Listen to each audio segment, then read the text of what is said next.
Hello YouTube, Esplin227 here. Hey, I know I was supposed to make videos more often, my bad, but here's what I'm gonna start doing. Anytime a thought comes up and it's a video I've been wanting to make but I keep forgetting, I'm just gonna try to fucking make the video right then, because otherwise I'm not gonna make it. I'm gonna forget, and it's just gonna fall from my memory until I remember. And just like when you're out either at work or shopping or something and you remember something you want to look up but you don't have the internet with you, yeah, I know, old school, all of you motherfuckers have a smartphone. I don't have that. And then you get home and you forget about the video you were going to make, or you forget what you were going to look up, and you're like, damn it, I had so many things. So here goes. This is more of a question for libertarians, and it's something I genuinely don't understand, and not all libertarians, specifically the ones who want to privatize everything. And it has to do with roads. And maybe I'm misunderstanding how the toll roads would work. Now, when it comes to the toll roads that exist now, they're usually large stretches of nothing. Like there's a toll road in Florida when you're going towards Orlando to go to Disney World. You could take that, or you could take the highway. That toll road sort of leads onto the highway. But what about local roads, like the road to my house? If private roads are allowed to compete with even each other, how many roads can you have going to the same place?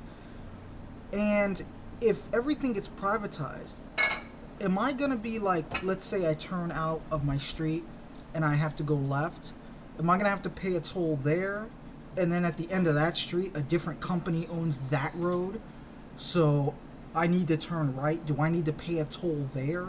And or is it gonna be like everything's gonna be a fucking 4-lane highway? Like outside of my house, houses are structured to where there's enough room for like 4 different lanes that are all paid for. Or is it going to be to where if I buy an apartment, I then need to pay the road toll in my rent? That is to say, my apartment area owns all the roads there, and if I want to ever go, to another section, I have to pay the toll for that section because one company owns all the roads. And if that's the case, can companies, like, how do I choose which company I like? You get what I'm saying? Like, how does that work? Or is it a citywide thing where the city chooses what company they want to do the roads? Where the city can be like, we're going to go with this company because they maintain their roads better. And what do we do if those roads are not maintained well? How would we go about switching to another company? Do we then have to drive another direction to get to where we want? That's really my question, because I've heard about the road. People are like, well, we shouldn't have taxes pay for roads. It's crowding out. We should let private companies compete. But how? There's a physical limit when it comes to the way our buildings are set up, and when it comes to physical land. How many adjacent roads can you have? Or how can the consumer not get totally fucked over because we have to choose between different companies that can charge whatever they want because they own the roads to entire sections of the city, and we're boned otherwise? And how does that end up coming out cheaper? Because when it comes to the roads that we pay taxes for, we know how much we have to pay. That can't really change much without a lot of deliberation and human input. Whereas with a private company, they're not gonna screw over themselves just to beat out another private company. We've seen this. They're not gonna go below a certain price. They're going to go below that price and then say, well, we added reflectors, so you need to pay your reflector tax on this street.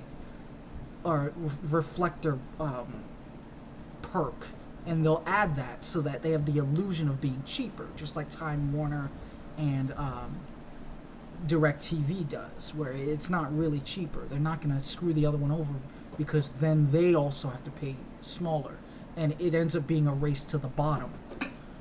So that's my question to those who believe that taxes shouldn't pay for things like roads. What do you do about crowding out in the literal sense? The physical sense that there's not enough room. You probably push that chair back if you want more room. In the physical sense that there's not enough room. It just... So that's my question. I'm gonna have another video shortly because, like I said, I'm not doing the thing where I wait a long time to make a video. I'm gonna make quick, unfortunately not as well edited videos the moment I think about it. So until my next video, try to make the world a better place, and I will too.